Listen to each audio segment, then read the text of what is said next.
Que a graça e a paz do nosso Senhor sejam dadas a todos nós nessa manhã. E Ele conceda que nós vejamos a grandeza do poder dEle e provemos dessa paz dEle em nossos corações. Convido os irmãos a abrirem suas Bíblias no livro de 1 Coríntios, capítulo 15. Hoje nós meditaremos a respeito das últimas coisas e da grande esperança que nós, cristãos, temos sobre o fim de todas as coisas. Então, convido os irmãos a abrirem 1 Coríntios 15. Nós leremos dos versículos 20 ao 28. Enquanto os irmãos abrem, eu gostaria de iniciar com uma pergunta. A gente viu nas últimas semanas sobre a obra de Jesus como nosso profeta, nosso sacerdote e nosso rei. A gente viu que Jesus veio, e Ele veio para ser ungido por Deus, para se tornar, se fazer o nosso profeta, o nosso sacerdote e o nosso rei. Por que Jesus fez isso? Qual era o alvo final de Jesus para que Ele tenha vindo tomar a nossa carne, sofrer em nosso lugar e cumprir todas essas coisas por nós? Qual era o resultado final da obra que Jesus fez, que Ele almejava? Uma outra forma de perguntar isso, a gente vai perceber conforme a gente meditar no texto, qual é a última coisa que vai acontecer, que vai marcar o início da nova criação, o início consumado da nova criação e da eternidade.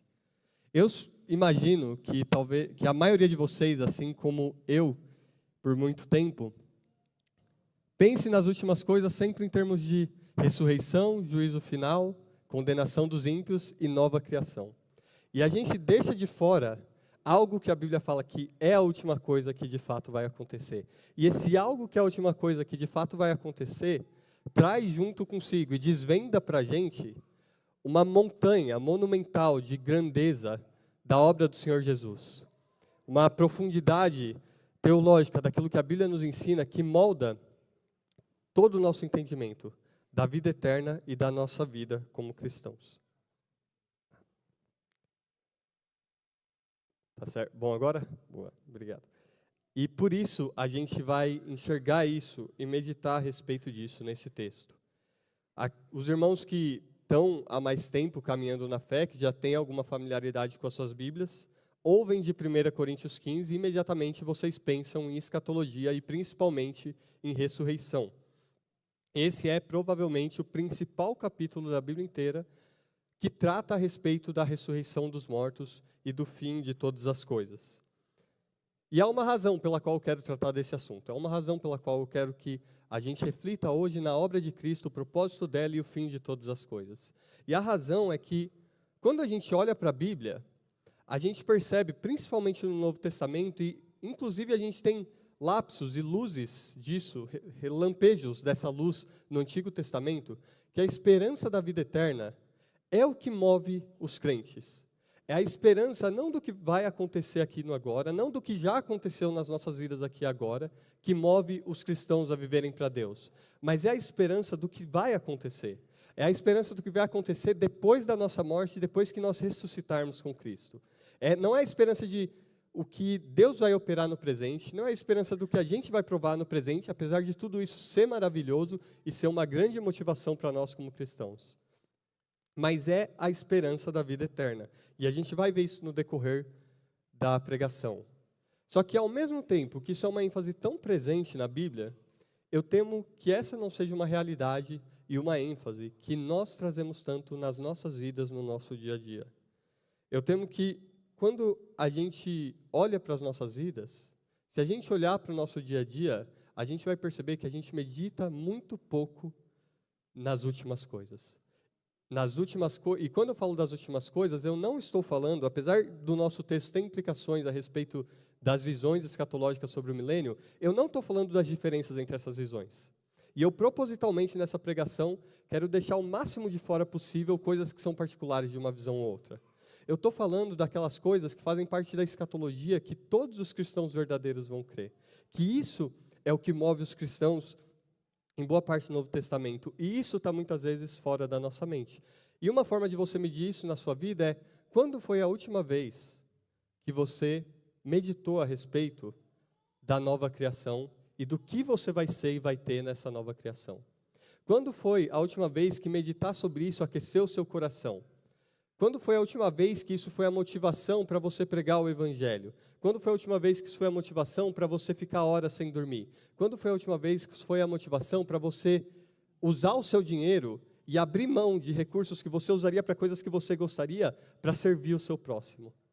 Quando foi a última vez que isso te motivou em algo na vida cristã? Foi essa semana? Foi esse mês? Ou faz tanto tempo que você nem sabe quando foi? Esse é um pensamento que não passa muito pela sua mente.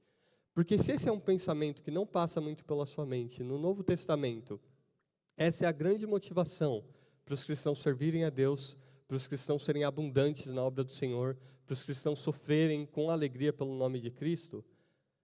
A ausência disso na nossa mente explica muito a falta dessa alegria no nosso coração e a falta de uma transformação no nosso viver. E conforme a gente medita nessas coisas, o meu desejo é que os nossos olhos sejam abertos para a glória da esperança que a gente tem na ressurreição, nas últimas coisas, na nova criação, para que assim a nossa vida seja transformada também, como foi transformada a vida dos apóstolos e da igreja no Novo Testamento. O texto dessa manhã, como eu disse, se encontra em 1 Coríntios 15, versículos 20 ao 28. Diz assim a palavra de Deus: Mas, de fato, Cristo ressuscitou dentre os mortos, sendo ele as primícias dos que dormem. Visto que a morte veio por um homem, também por um homem veio a ressurreição dos mortos. Porque, assim como em Adão todos morrem, assim também todos serão vivificados em Cristo. Cada um, porém, por sua ordem. Cristo, as primícias. Depois, os que são de Cristo na sua vinda. E então virá o fim, quando ele entregar o reino ao Deus e Pai, quando houver destruído todo o principado, bem como toda a potestade e poder. Porque convém que ele reine até que haja posto todos os inimigos debaixo dos pés. O último inimigo a ser destruído é a morte, porque todas as coisas sujeitou debaixo dos pés. E quando diz que todas as coisas lhe estão sujeitas, certamente exclui aquele que tudo lhe subordinou. Quando, porém, todas as coisas lhe estiverem sujeitas, então o próprio Filho também se sujeitará àquele que todas as coisas lhe sujeitou, para que Deus seja tudo em todos. Até aqui a palavra do Senhor. Vamos ao Senhor em oração. Pai Celeste, ó Deus, aquilo que o Senhor preparou para nós em Cristo está além do que olhos viram, ouvidos ouviram, ou que jamais penetrou em mente o coração humano. E por isso, ó Deus, está além do que qualquer um de nós é capaz de alcançar e compreender por nossa própria mente, por nosso próprio raciocínio e força. E Pai, o Senhor conhece a fraqueza e o engano da nossa carne, ó Deus, e quão prontos nós somos para distorcer, para nos afastarmos, para nos apegarmos a vaidades e a vitórias e a coisas carnais de forma carnal. E por isso, ó Deus, nós pedimos por Tua graça, nós a quem o Senhor deu os primeiros frutos do Teu Espírito, ó Deus, nós a quem o Senhor deu vida, ainda que ainda lutemos com o pecado e com a morte que habita em nós, nós pedimos que o Senhor nos vivifique novamente por Tua palavra nessa manhã e que o Senhor ilumine nossos olhos e aqueça o nosso coração, ó Deus. Pai, usa a Tua palavra para nos purificar de toda corrupção e todo engano do pecado que há por meio da cobiça nesse mundo. Usa a Tua palavra para nos desarraigar desse mundo perverso, ó Deus, e para que coloquemos nossa esperança totalmente na glória que está sendo trazida para nós na revelação do Teu Filho Jesus. E que assim nós sejamos transformados para viver para a Tua glória. Pai, o Senhor sabe quanto eu necessito disso, quanto cada um aqui necessita disso. Vem e vivifica a Tua igreja. Nós oramos, ó Deus, e nós Te louvamos porque sabemos que o Senhor recompensa todos aqueles que o buscam. No nome do Teu Filho Jesus. Amém. Bom, como eu disse, aqueles que estão mais familiarizados com a Bíblia sabem que 1 Coríntios 15 é um capítulo sobre a ressurreição, e é sobre isso que vocês perceberam o nosso texto trata. Mas eu quero dar um pouco de contexto aqui para vocês. Reparem que as primeiras palavras que Paulo diz aí no versículo 20 é: mas, de fato, Cristo ressuscitou dentre os mortos. Ou seja, Paulo está falando isso em oposição a algo que ele estava dizendo sobre pessoas que negavam a ressurreição dos mortos. Quando a gente lê as cartas de Paulo aos Coríntios, a gente percebe que a igreja de Corinto era uma das igrejas mais problemáticas que a gente tem relato em todo o Novo Testamento, ou talvez a igreja mais problemática. A gente lê a carta e a gente vê que no meio da igreja tinha facções carnais, orgulho em favor de homens, a gente vê imoralidade sexual, a gente vê imaturidade espiritual, a gente vê que no meio da igreja de Corinto, o culto a Deus estava sendo distorcido e profanado com princípios carnais, com exaltação de homens. A gente vê também, talvez o erro fundamental de todos, como a igreja de Corinto, depois de ter tido o apóstolo Paulo ministrando o verdadeiro evangelho a eles por 1 ano e meio, estava flertando e acreditando em falsos ensinos e titubeando em questões doutrinárias fundamentais do evangelho. E uma dessas questões nas quais eles estavam titubeando e dando lugar a falsos ensinos era justamente a questão da ressurreição dos mortos. E a gente vê que Paulo está combatendo esse erro nesse capítulo. Havia pessoas no meio da igreja de Corinto, pessoas que se denominavam cristãs, como existem hoje, que negavam a ressurreição dos mortos. Seja por negar que os mortos ressuscitavam fisicamente, afirmando que a redenção que Cristo comprou é algo que só alcança a nossa alma, é algo só espiritual e não existe ressurreição do corpo, seja por negarem a vida após a morte, afirmando que a gente, como Paulo diz um pouco antes, esperaria em Cristo só nessa vida e depois disso acabou. E Paulo responde a essas pessoas, primeiro nos versículos 1 até o versículo 11, relembrando o evangelho que ele pregou. Então a gente tem aí, volte comigo seus olhos para o versículo 3, Paulo resume o evangelho em 2 versículos dizendo: antes de tudo, vos entreguei o que também recebi, que Cristo morreu pelos nossos pecados, segundo as Escrituras, e que foi sepultado e ressuscitou ao terceiro dia, segundo as Escrituras. Paulo está falando, olha, o evangelho que vocês receberam, o evangelho que veio de Jesus Cristo foi: Jesus Cristo morreu, foi sepultado e ele ressuscitou, e isso é o que as Escrituras testemunham desde toda a história. O evangelho envolve a ressurreição. E para confirmar isso, Paulo fala dos versículos 8 até o versículo 11, basicamente, uma lista de testemunhas. Paulo apresenta uma lista de testemunhas oculares, primárias da ressurreição dos mortos. Da ressurreição de Jesus, desculpem. Paulo fala, olha, Jesus de fato ressuscitou. E ele apareceu a Cefas, ele apareceu a Maria, ele apareceu a mais de 500 dos discípulos. E ele vai citando essas pessoas por nome, falando, e a maioria desses ainda vive. Ou seja, se vocês tiverem dúvida, vocês podem ir perguntar para 500 pessoas se Jesus ressuscitou dentre os mortos. O que Paulo está falando é, irmãos, o testemunho da ressurreição não é algo que uma ou outra pessoa disse que teve uma visão e que viu o Senhor, e essa pessoa veio, falou e um monte de gente acreditou. Paulo está falando, o testemunho da ressurreição é irrefutável.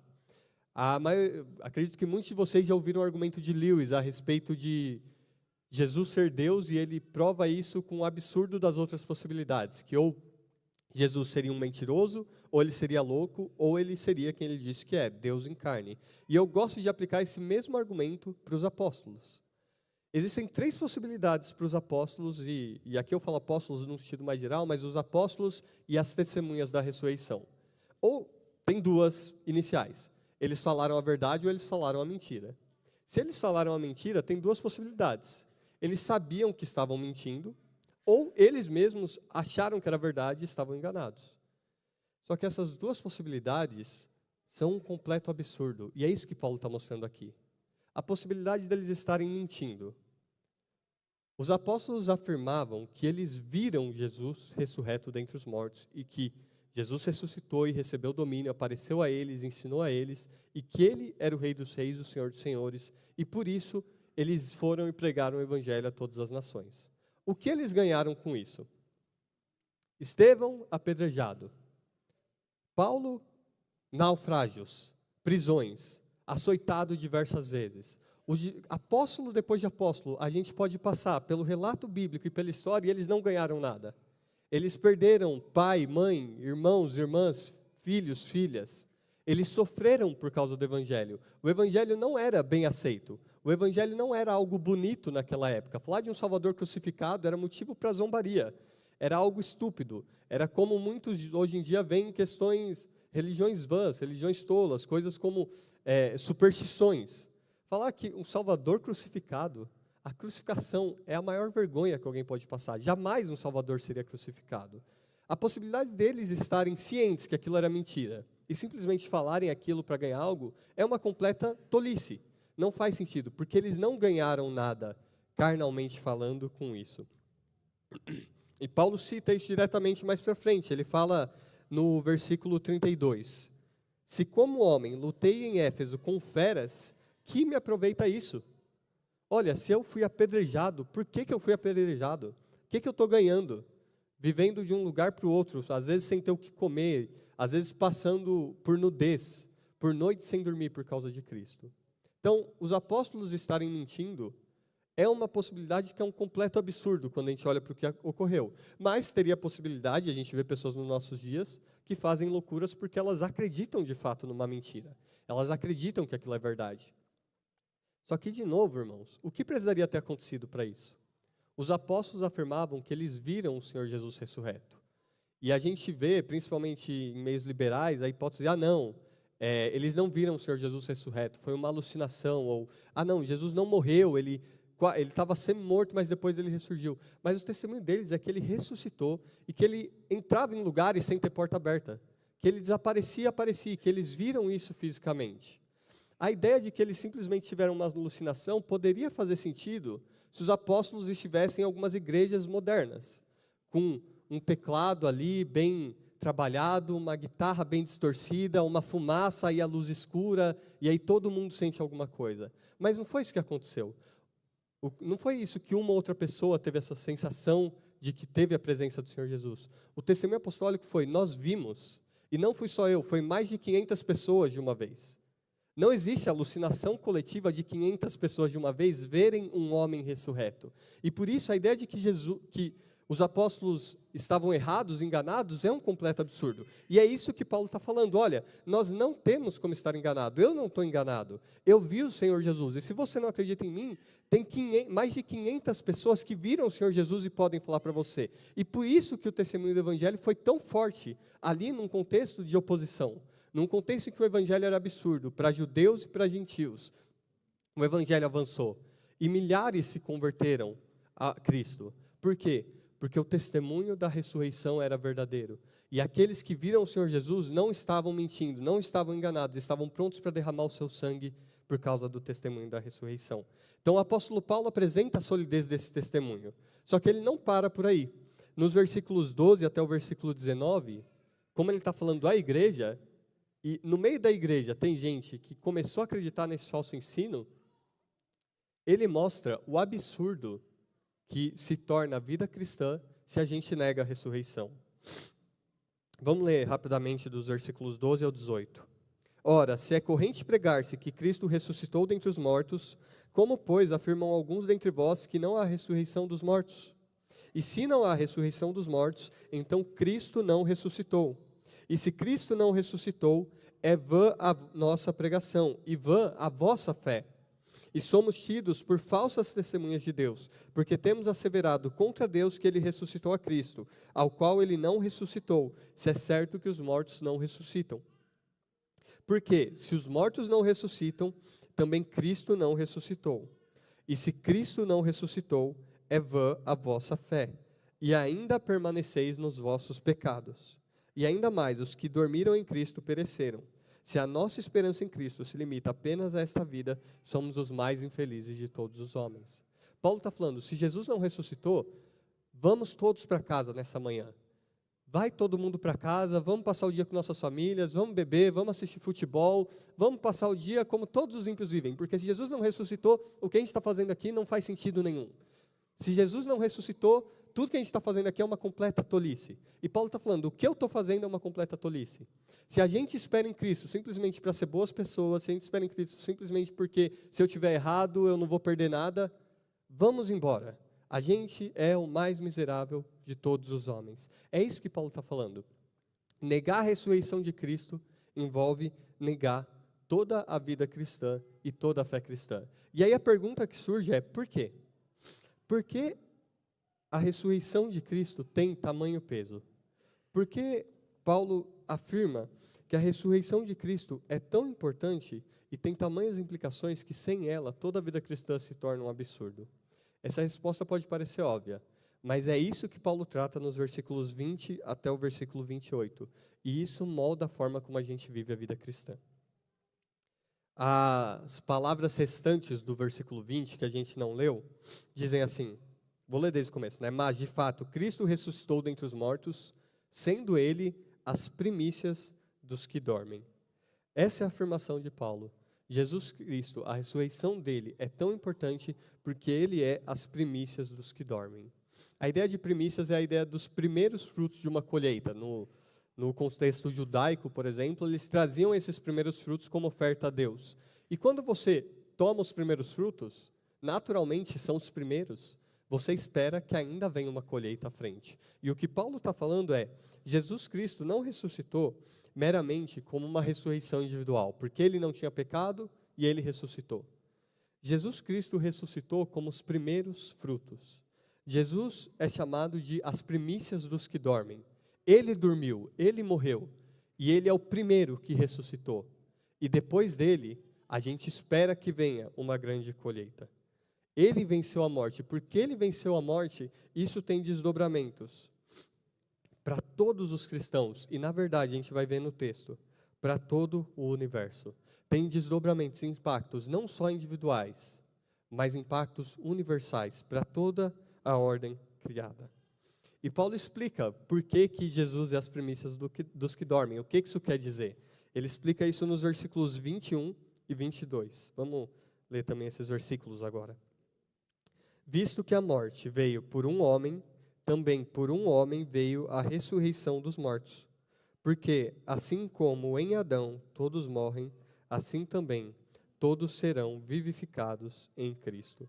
Note as palavras que Paulo usa. Visto que a morte veio por um homem, porque, assim como em Adão todos morrem. Paulo está demonstrando aqui para a gente que tem uma relação entre o que o Senhor Jesus fez e conquistou por nós e aquilo que Adão fez no princípio e não conquistou, mas perdeu por nós. Paulo diz que assim como em Adão todos morrem, assim em Cristo todos serão vivificados. Qual que é a ideia aqui, irmãos? Para entender isso, a gente precisa voltar lá para o princípio da criação. Quando a gente olha para a criação, a gente tem ali em Gênesis 1, Deus dizendo, façamos o homem à nossa imagem, e tenha ele domínio sobre toda a criação. Tenha ele domínio sobre as aves do céu, sobre os peixes do mar, sobre os animais terrestres, sobre as feras da terra. Tenha ele domínio, façamos ele assim. E Deus cria o homem com domínio, e dá ao homem uma ordem, a Adão uma ordem. Se vocês lembrarem, no capítulo 2 de Gênesis, o texto afirma que ainda não havia planta do campo, ainda não havia ervas crescidas em toda a terra, porque não havia homem para lavrar a terra. E o Senhor planta um jardim, o Senhor coloca Adão ali, e o Senhor coloca Adão com domínio sobre toda aquela criação, sem pecado, sem maldade, nem nada do tipo. E Deus dá essa comissão para Adão, fala, Adão, enche a terra e sujeite a terra. Esse jardim que eu preparei aqui, agora toda a terra é boa, eu criei tudo o que é necessário. Agora você vai, Adão, e transforma toda a terra num lugar onde aqueles que são a minha imagem habitam. Transforma toda a terra num lugar onde eu sou honrado. Toda a terra num grande jardim onde eu habito. Enche a terra, Adão, da minha glória. Enche a terra da minha glória, assim como eu habito aqui com você. E para isso Adão deveria ir e sujeitar a terra. Adão é colocado aqui como uma espécie de rei sobre a criação. Ele governa todos os animais estão sob o domínio dele, e agora ele vai, e junto à sua esposa, sua auxiliadora Eva, ele é chamado a encher a terra do domínio do Senhor. E a palavra que sujeitar, que fala sujeite a terra, sujeite os animais, pode trazer para a gente uma ideia ruim nos nossos tempos. Pode trazer uma ideia como se fosse algo assim: vá a um lugar onde os seres não querem você, Adão, e force eles a fazerem o que eles não querem fazer. Mas essa não é a ideia. Lembra que a gente está falando de um mundo sem pecado. Diferente do que alguns afirmam, não era um mundo em que havia morte e destruição no reino animal, onde havia decaimento e doença, e por seleção natural e evolução surgiu Adão. Não, era um mundo sem nada disso, era um mundo sem mal nem pecado. E quando a ideia de sujeitar novamente, não é a ideia de vai e força sobre eles algo que eles não querem, mas leva sobre eles, leva sobre a terra toda esse bom jardim que eu criei. Cria na terra inteira, Adão, enche a terra de uma descendência santa, que torne a terra toda tão boa quanto esse jardim, que torne a terra inteira cheia da minha glória. Então, a gente tem aqui 2 pontos. Adão foi criado como um rei, um regente de toda a criação. E ele foi chamado como rei, regente de toda a criação, encher a terra e estender esse domínio que Deus delegou para ele sobre toda a terra. Só que não foi isso que Adão fez. Ao invés de Adão estabelecer uma terra boa, ao invés de Adão expandir esse jardim onde Deus habitava com ele, onde havia toda espécie de boas frutas, de boas plantas, de boas árvores, ao invés disso, Adão pecou. E quando Adão pecou, como diz o texto, a morte veio por um homem para toda a criação.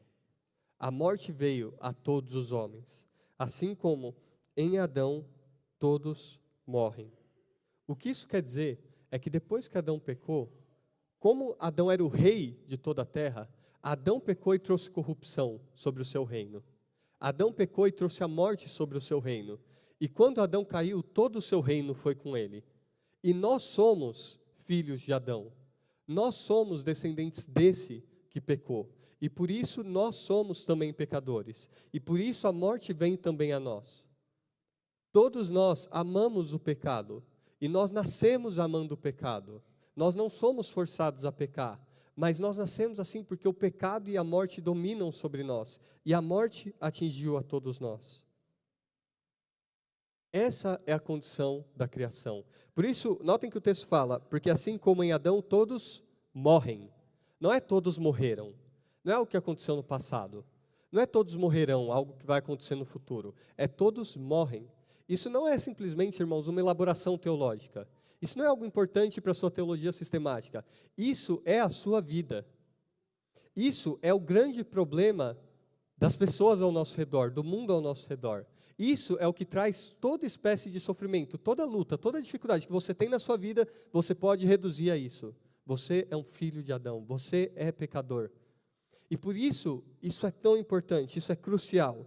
Todos morrem porque todos são pecadores em Adão. Todos nós somos pecadores. E por isso que a gente precisa, a nossa necessidade não é de educação, a nossa necessidade não é de uma boa igreja, a nossa necessidade não é de princípios conservadores, a nossa necessidade não é meramente ensino e educação cristã, clássica, bíblica. A nossa necessidade não é qualquer coisa meramente externa. O que a gente precisa é redenção. O que a gente precisa é de um que possa nos resgatar do domínio do pecado e do domínio da morte sobre o qual nós vivemos. Isso molda como você enxerga a sua vida religiosa.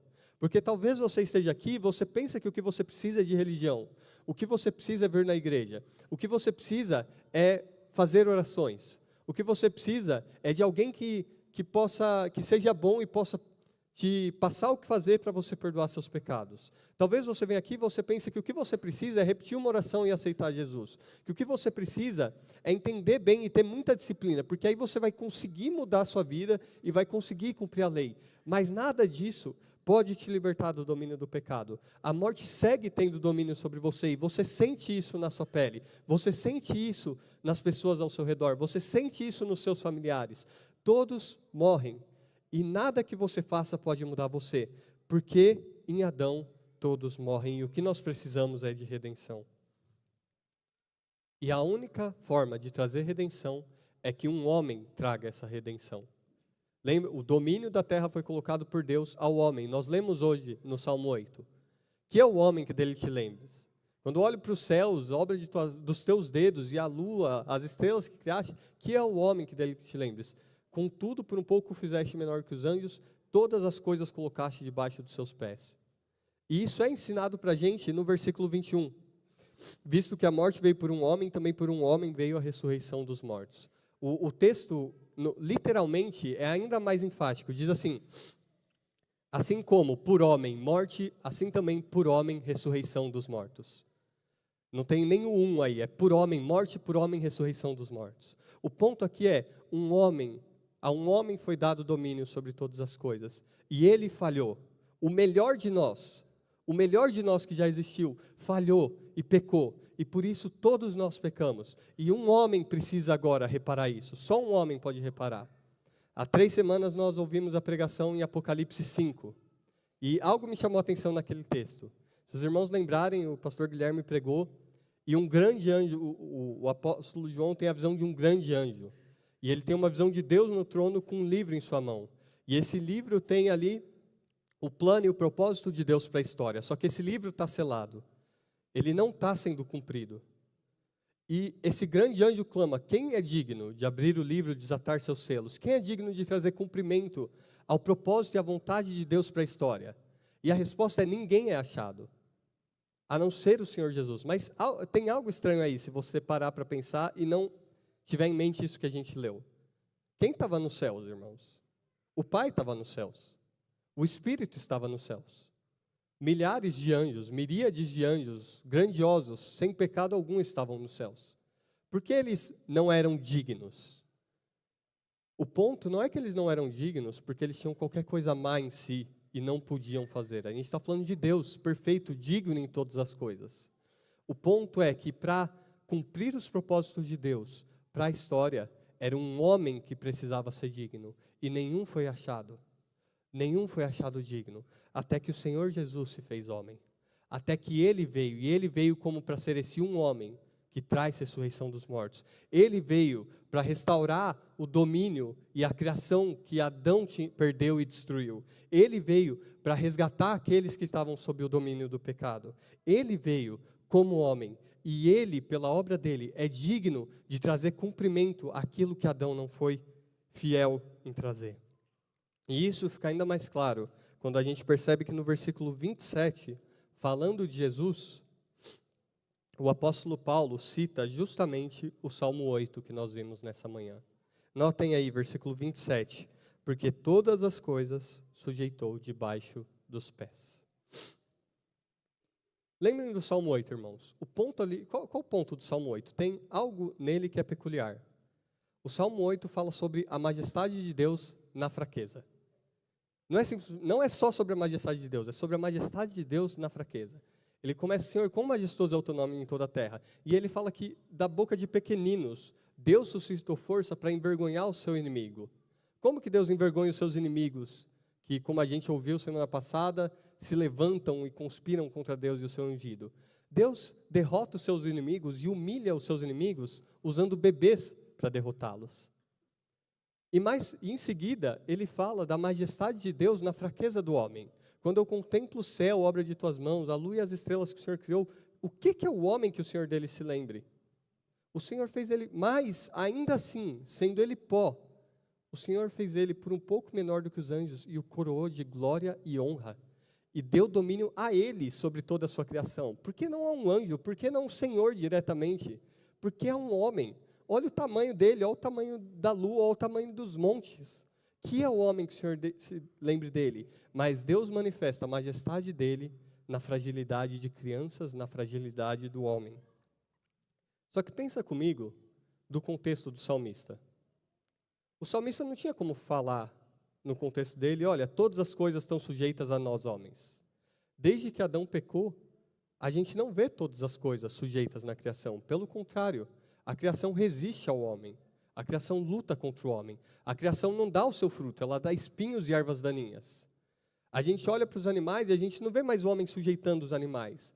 Se a gente colocar um homem e um leão numa sala, a gente vai ver quem domina quem ali.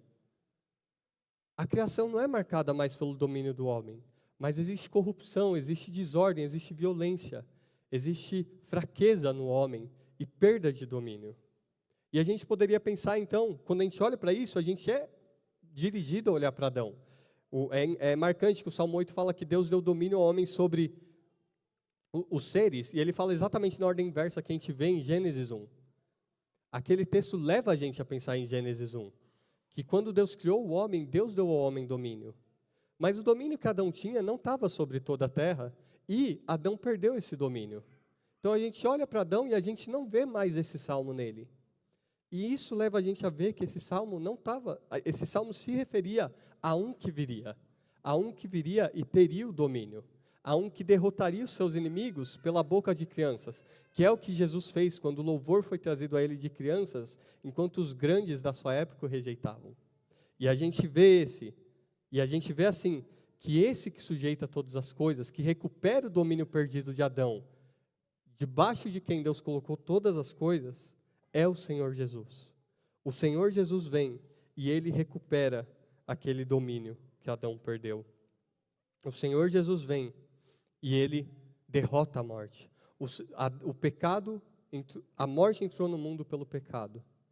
O Senhor Jesus veio e se fez homem e se fez fraco e manifestou a majestade de Deus na fraqueza. E pela morte dele na cruz, ele derrotou os seus inimigos. Pela morte dele na cruz, a Bíblia diz que ele despojou os principados e potestades e triunfou deles na cruz. Ele humilhou os seus inimigos morrendo crucificado. Na fraqueza, a majestade de Deus foi manifesta. E porque Jesus morreu como oferta pelo pecado, ele desfez aquilo que Adão trouxe sobre a criação.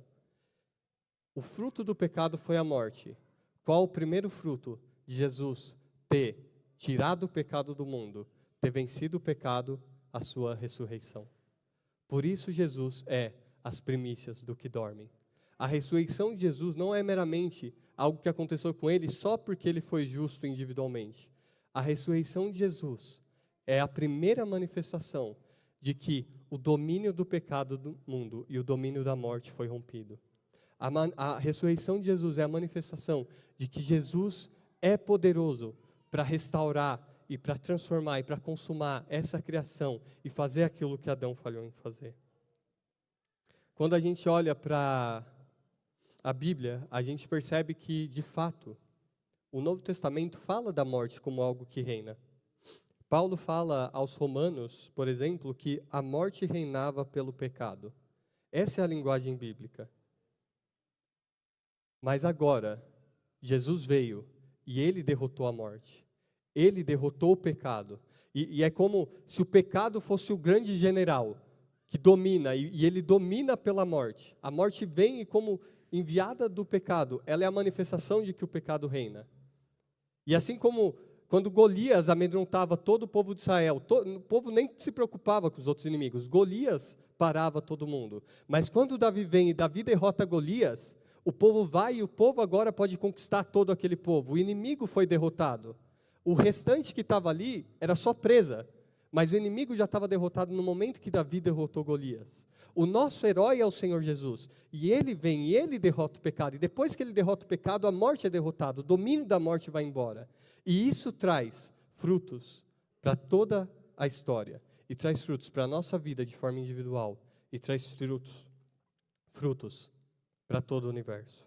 E é isso que Paulo fala nos versículos seguintes, nos versículos 24 a 28.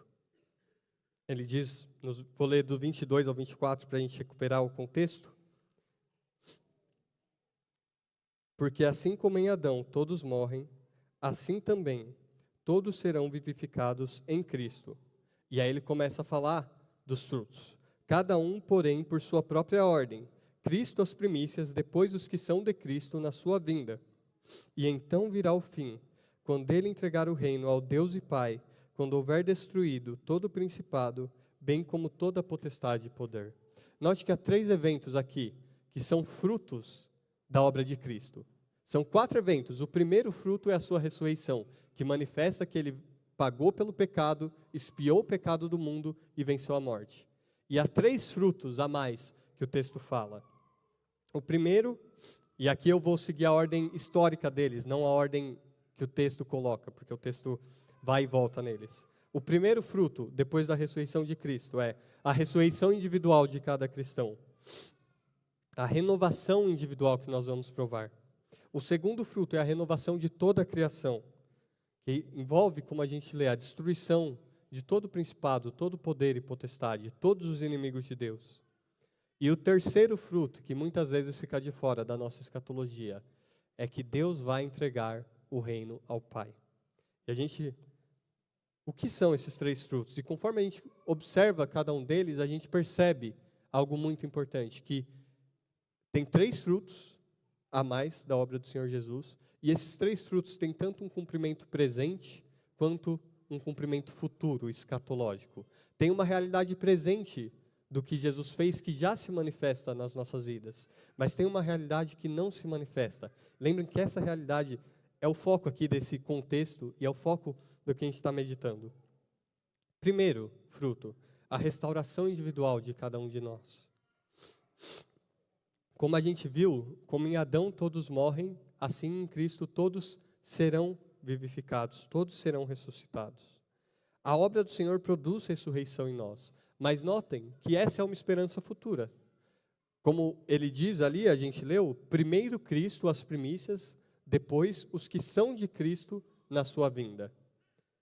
A nossa esperança é que um dia a gente vai ser ressurreto. É uma esperança de algo que vai acontecer, mas como eu disse, isso é também uma realidade já presente em nós. A gente ouve Paulo falando aos Colossenses que nós fomos ressuscitados com Cristo por meio do batismo. Paulo fala aos romanos para que eles se ofereçam a Deus como ressurretos dentre os mortos. Todos nós que conhecemos o Senhor Jesus, nós provamos algo da ressurreição. A gente estava morto para Deus, a gente vivia indiferente, alheio a Deus, dominado pelo pecado. Mas pela graça de Deus, nós fomos libertos do pecado. Pela graça de Deus, agora a gente vive, a gente conhece a Deus e a gente anda em comunhão com Ele. Pela graça de Deus, agora a gente não vive na morte em que a gente vivia, mas a gente tem vida. Só que ter vida agora faz justamente com que a gente anseie pela ressurreição. Faz justamente com que a gente anseie pela ressurreição completa dos nossos corpos. Como Paulo diz aos Romanos, nós que temos os primeiros frutos, nós gememos em nosso íntimo, aguardando a adoção de filhos, a redenção dos nossos corpos. E essa é uma realidade daquilo que Jesus produziu. Se você é cristão, saiba disso. Jesus vai te ressuscitar. Jesus vai te fazer ressurgir dentre os mortos e vai te restaurar completamente. A gente lê em Romanos que a gente geme no nosso íntimo. E a gente percebe ainda os frutos do pecado. Como eu disse, é uma realidade presente, a gente ressuscitou, mas ao mesmo tempo a gente não é uma realidade consumada e a gente ainda prova dos frutos do pecado. E a gente prova dos frutos do pecado na nossa carne. A gente prova dos frutos do pecado em doenças. A gente prova dos frutos do pecado nas nossas fraquezas, nas nossas dores de cabeça, na limitação da nossa força. Nós provamos na fraqueza das nossas mentes, em como eu mal cruzei os 30 e eu já percebo como minha mente é muito mais devagar do que era nos 20.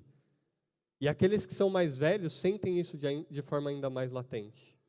A gente sente o câncer, a gente sente a dificuldade de se locomover, a gente sente a dificuldade de levantar um peso, a gente sente as dores nas costas, a gente sente a dificuldade, a falha da nossa visão, e a gente já não consegue mais ler, não consegue pensar e não consegue produzir como a gente produzia antes.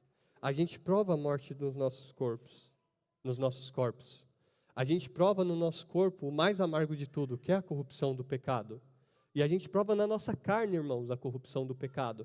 A gente prova o desânimo que muitas vezes a gente tem fisicamente. A gente prova a preguiça, a gente prova a depressão, a gente prova os diversos tipos de males que alguns sentem de forma mais latente e outros de forma menos latente.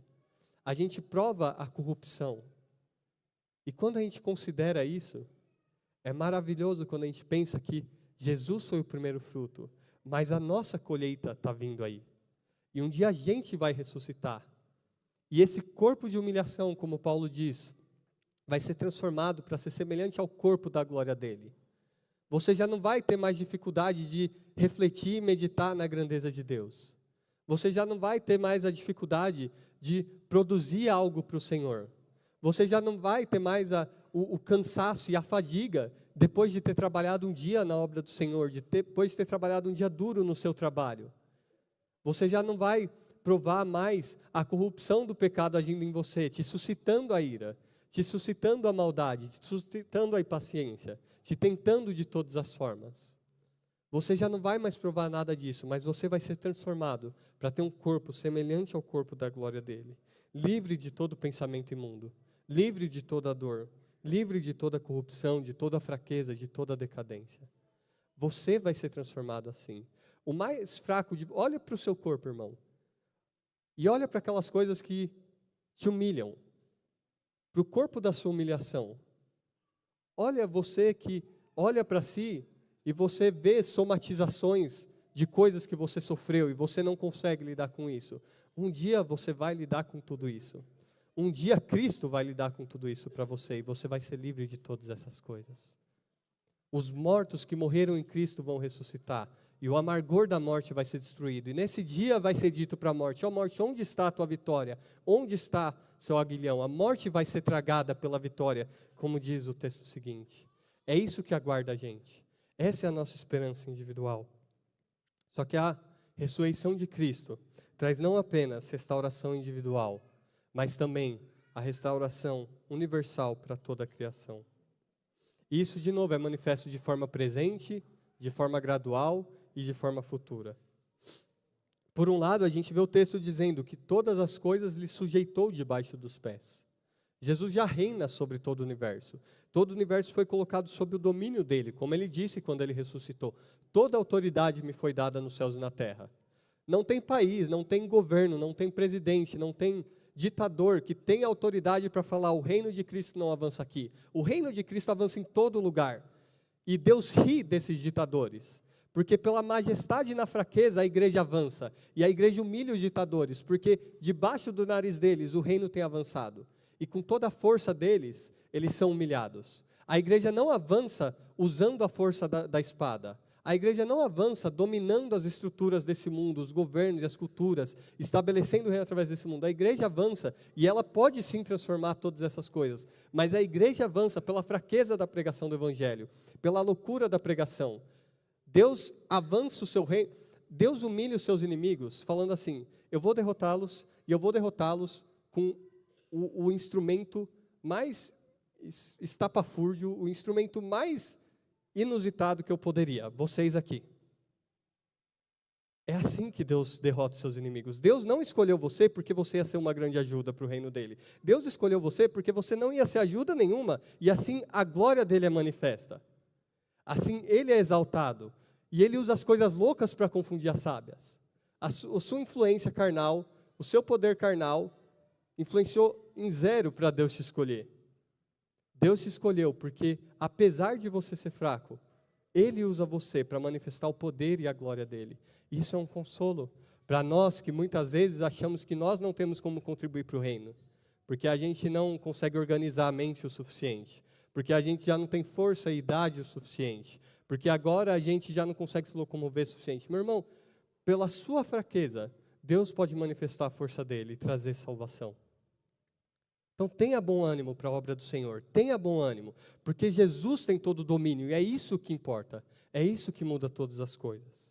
Essa é uma realidade presente, e notem também que é uma realidade gradual. Jesus reina e o reino dele tem avançado, e ainda que, como Hebreus 2,8 diz, nós ainda não vemos todas as coisas a ele sujeitas, não é uma realidade visível, gradualmente o reino de Deus tem avançado. E de novo, não entrando aqui na questão se é algo linear na história ou não, mas a gente vê isso ocorrendo. E às vezes a gente vê isso regredindo, como a gente tem visto na Europa no último século. Talvez se alguém fosse olhar para a Europa e a esperança dele fosse o reino se estabelecendo de forma presente há 60 anos atrás, ele ia achar que falhou a promessa de Deus.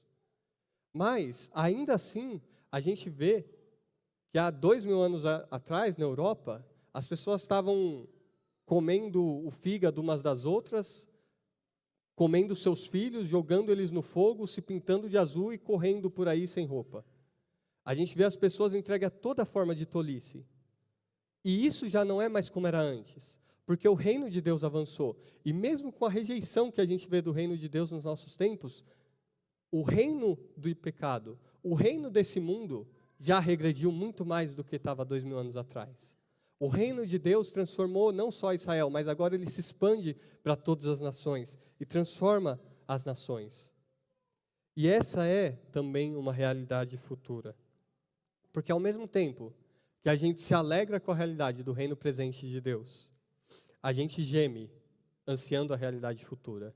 E como eu disse, não é uma realidade só nossa, é uma realidade para toda a criação. Como dizem Paulo aos Romanos de novo, toda a criação a um só momento geme como com dores de parto, aguardando a revelação dos filhos de Deus. E a gente aguarda esse momento, irmãos. Nesse dia que o Senhor Jesus vai voltar e Ele vai dar fim a todo o mal. E Ele vai, de uma vez por todas, trazer a nada, a palavra aqui para destruir é reduzir a nada todos os seus inimigos. Toda ideologia, todo reino, toda ideia, toda teoria, todo poder que se opõe ao Senhor vai ser reduzido a nada. A gente olha hoje e a gente vê, como eu disse, a corrupção, o pecado, tsunamis, terremotos, Covid, outras pandemias. A gente vê a igreja sendo perseguida em alguns lugares. A gente vê a verdade de Deus sendo rejeitada. E o reino tem avançado, mas muitas vezes na história é isso que nós vemos. Boa parte da história foi isso que a gente viu até hoje. Mas a gente tem a esperança que o reino de Deus avança, o reino de Deus está estabelecido, o reino de Deus já avança, e a gente pode, mesmo em meio a tudo isso, confiar que ele tem avançado, ainda que não seja visível aos nossos olhos. E a gente tem a grande esperança de que quando o Senhor Jesus voltar, todos os seus inimigos vão ter sido reduzidos a nada. E não vai haver mais oposição. Não vai haver mais nada de tentação. Não vai haver nada nesse mundo que seja corrompido. Tudo que é belo, tudo que é bom não vai mais morrer. A gente não vai ver mais a morte, desde os animais até as plantas. A gente não vai ver mais os pastos e os jardins se tornando em desertos. A gente não vai ver mais a natureza se rebelando contra a criação de Deus e a destruindo. Mas Deus vai estabelecer seu reino e todas as coisas vão ser colocadas perfeitamente sob os pés de Jesus. E então virá o fim. Isso não é o fim. Jesus colocar todas as coisas sob seu domínio, destruir o último inimigo, que é a morte, tendo tirado todo o pecado e todo o mal, ainda não é o fim. O que é o fim? Versículo 24. E então virá o fim, quando ele entregar o reino ao Deus e Pai. Mais para frente, isso é dito no versículo 28, em termos de quando, porém, todas as coisas lhe estiverem sujeitas, então o próprio Filho também se sujeitará àquele que todas as coisas lhe sujeitou, para que Deus seja tudo em todos. O que isso quer dizer? Algumas pessoas olham para esse texto e falam, isso quer dizer que existe uma hierarquia dentro da Trindade, que Jesus é sujeito ao Pai e o Espírito é sujeito ao Pai e ao Filho. Irmãos, qualquer um que tenha meditado no que a gente meditou, percebe que não é isso que esse texto diz. A questão é que Jesus vai fazer aquilo que Adão falhou em fazer. Jesus veio como homem, e Adão deveria ter expandido o domínio que Deus deu para ele e estabelecer uma terra em que a glória do Senhor encheria a terra. E Jesus vai fazer isso. E Jesus vai dominar e reduzir a nada todos os seus inimigos. Vai destruir cada um deles. Então, ele vai vir para o Pai e falar, Pai, aqui está o teu reino. A terra está cheia da glória do Senhor, como as águas cobrem o mar. Toma e reina sobre o que é teu. Ele vai fazer aquilo que Adão falhou em fazer. Então, Deus será tudo em todos. Então, a gente vai ver a nova Jerusalém. O novo céu e nova terra onde habita a justiça. Onde nada que corrompe, nenhuma maldade, nenhum pecado, nenhuma impureza vai entrar. Mas somente aqueles que estão no livro da vida. Onde Deus vai enxugar de nossos olhos toda lágrima. E toda dor. E não haverá mais morte, nem pranto, nem clamor. Porque as primeiras coisas terão passado. E você vai estar lá, meu irmão. Você vai ser recompensado lá.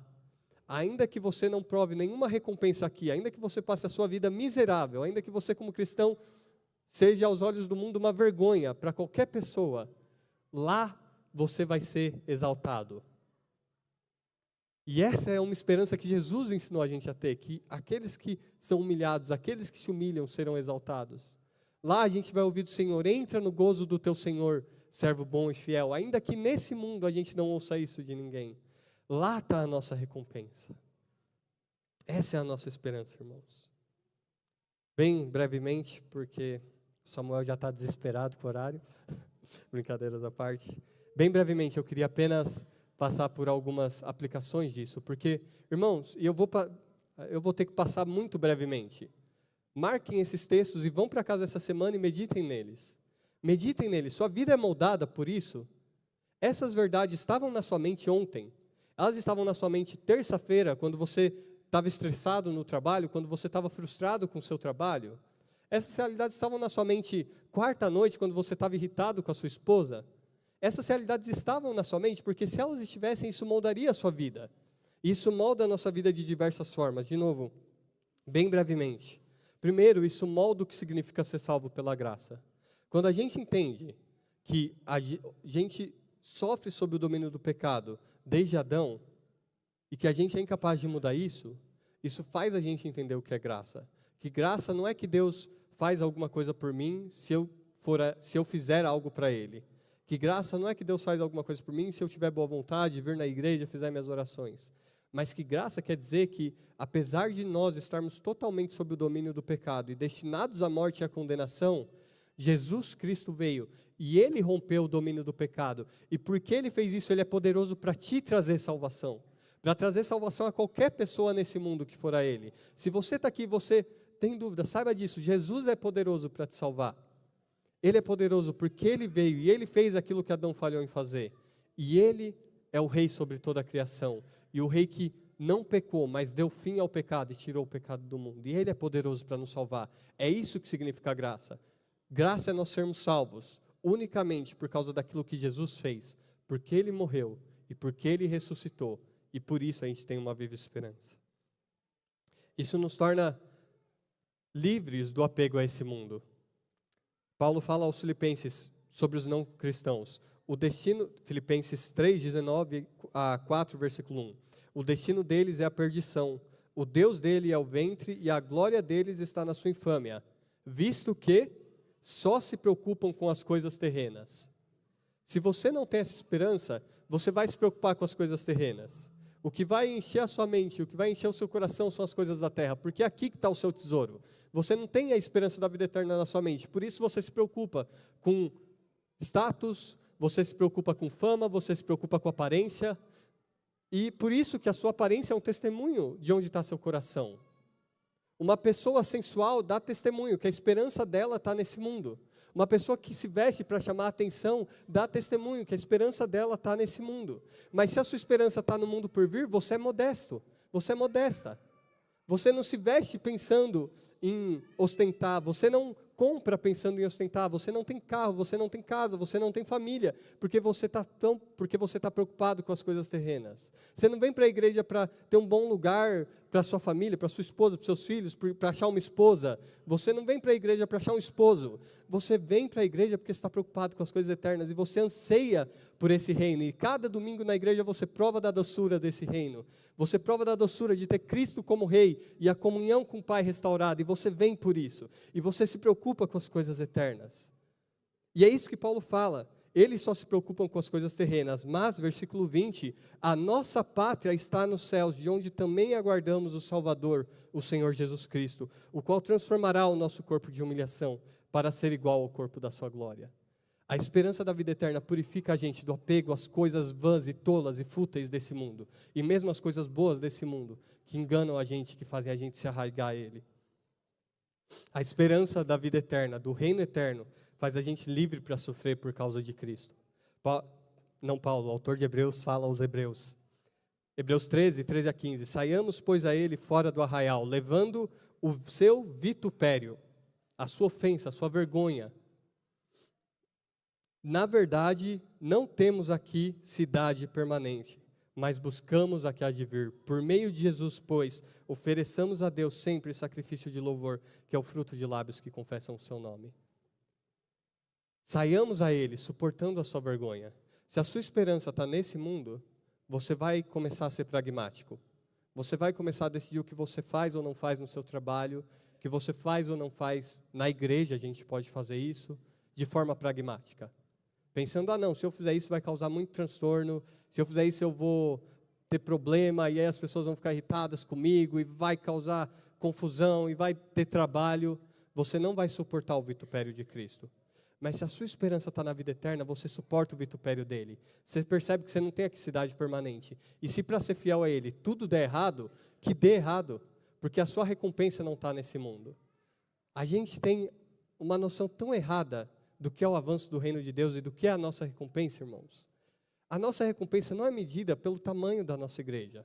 A nossa recompensa não é medida por quantas pessoas ouvem a gente no YouTube, ou por quantas pessoas te ouvem no seu trabalho, ou por qual o seu nível de influência no Instagram. Mas a Bíblia diz que se alguém der um copo de água a um dos filhos de Deus, por serem filhos dele, ele não perderá a sua recompensa. E muitos aqui, que não têm nome, nunca vão subir num púlpito para pregar, vão ter recompensas maiores do que aqueles que vocês veem aqui, do que esse que vocês veem aqui. Porque a Deus não mede a nossa recompensa pelo número que a gente conseguiu para Ele. Deus mede a nossa recompensa pela salvação que Ele nos deu e pela nossa fidelidade como mordomos dessa salvação. E se Ele quiser, e Ele demonstra se preocupar, Ele é poderoso para trazer números. Mas se não, meu irmão, se você estiver aqui na igreja, você serve a Ele, você se preocupa porque você fala, poxa, ninguém nunca vai conhecer meu nome, você gosta de ensinar e pregar, e você ensina num grupo, mas nunca vai aparecer numa grande conferência. Meu irmão, saiba disso, você não precisa. O Senhor que vai te recompensar. Sirva ao Senhor que te vê em secreto, e Ele te recompensará também. E por causa disso, por causa desse efeito de livrar da corrupção do mundo, livrar da preocupação com esse mundo, a esperança da vida eterna tem um efeito santificador em nossas vidas. A esperança da vida eterna faz com que a gente saiba que, num momento, no abrir e fechar de olhos, a gente vai ser transformado. Irmãos, você teria se preocupado com o que você se preocupou, e ficado ansioso, e ficado irritado com o que você ficou, se você soubesse que hoje, agora, assim, nesse tempo, pronto, você abriu, fechou o olho, você está diante do Senhor Jesus. Você está livre do seu pecado. Você está livre de tudo que corrompe o seu corpo. Você está livre de toda a maldade. Como que isso ia transformar a sua vida? E é nessa expectativa que é para você viver, meu irmão. No abrir e fechar de olhos, você vai ser transformado e tudo que é tão importante para esse mundo vai deixar de ser importante nesse mesmo instante. Tudo que é tão importante nesse mundo vai ser reduzido a nada. E a única coisa que importa é o que você vai receber, e você vai receber isso. E isso capacita a gente para ouvir o chamado do Senhor Jesus, em Lucas 12, 32 a 34. Não temais, ó pequenino rebanho, porque o vosso Pai se agradou em dar-vos o seu reino. Por isso, vendei os vossos bens e dai esmola. Fazei para vós outros bolsas que não se desgastem, tesouro inextinguível nos céus, onde não chega o ladrão, nem traça consome. Porque onde está o vosso tesouro, aí estará o vosso coração. Essa esperança faz com que a gente deixe de produzir pensando nesse mundo e comece a produzir pensando na vida eterna. Faz com que a gente abra a nossa carteira e seja liberal em dar para os necessitados, em usar o nosso dinheiro para abrir portas para a gente pregar o Evangelho, em usar o nosso domingo, em usar a nossa segunda, terça, quarta, quinta, sexta, sábado para o Senhor. Faz a gente liberal em se entregar para o Senhor. Porque a gente não está preocupado com o que a gente junta e ganha e vai manter aqui nessa terra. A gente sabe que foi do agrado do nosso Pai nos dar o seu reino. A gente exulta porque a gente é guardado por Deus mediante a fé para a salvação preparada para se revelar no último dia. E por isso, como Paulo fala no fim desse capítulo 15, portanto, meus amados irmãos, sede firmes, inabaláveis e sempre abundantes na obra do Senhor.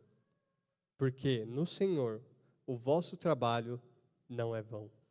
O nosso trabalho não é vão. Se a sua recompensa estiver nesse mundo, ele pode ser vão. Mas a nossa recompensa não está nesse mundo. A gente vai ter uma recompensa imensurável, incomparável, maior do que qualquer coisa que os pobres ricos desse mundo conseguiram juntar. E ela vai ser de cada um de vocês aqui, do mais fraco ao mais forte, para todo sempre. Que isso purifique os nossos corações, faça a gente abundante na obra do Senhor, cheio de alegria na esperança da vida eterna. Vamos orar. Pai Santo, obrigado por Tua palavra, Senhor. Ó Deus, nós ouvimos essas coisas e, Pai, tantas vezes ainda percebemos elas tão distantes de nosso coração, mas nós te louvamos, ó Deus, porque a Tua palavra é como martelo que quebra grandes rochas e a Tua palavra quebra os nossos corações, ó Deus. Obrigado pelo vislumbre da vida eterna que o Senhor nos deu nessa manhã e eu peço, Pai, que o Senhor nos ajude, que o Senhor nos conduza em toda a verdade para sermos abundantes na obra do Senhor, esperando, ó Deus, com anseio de que o Teu reino venha aqui na terra, ó Deus, que a Tua vontade seja feita aqui na terra como é feita no céu, mas tendo o coração zeloso e tendo isso como o desejo de nossas vidas, Pai, que esse seja o nosso trabalho, mas que mais do que tudo nós ansiemos pela esperança da vida eterna, Senhor, que nós ansiemos por estar com o Senhor, que nós ansiemos por Tua glória e que isso nos faça livres do engano desse mundo e nos purifique e que o Senhor encontre em nós, Pai, aqui em nossa igreja, um povo zeloso de boas obras, um sacerdócio real, uma nação santa, ó Deus, um povo de propriedade exclusivamente Tua e que vive dessa forma. Nós pedimos por isso, no nome do Teu Filho Jesus. Amém.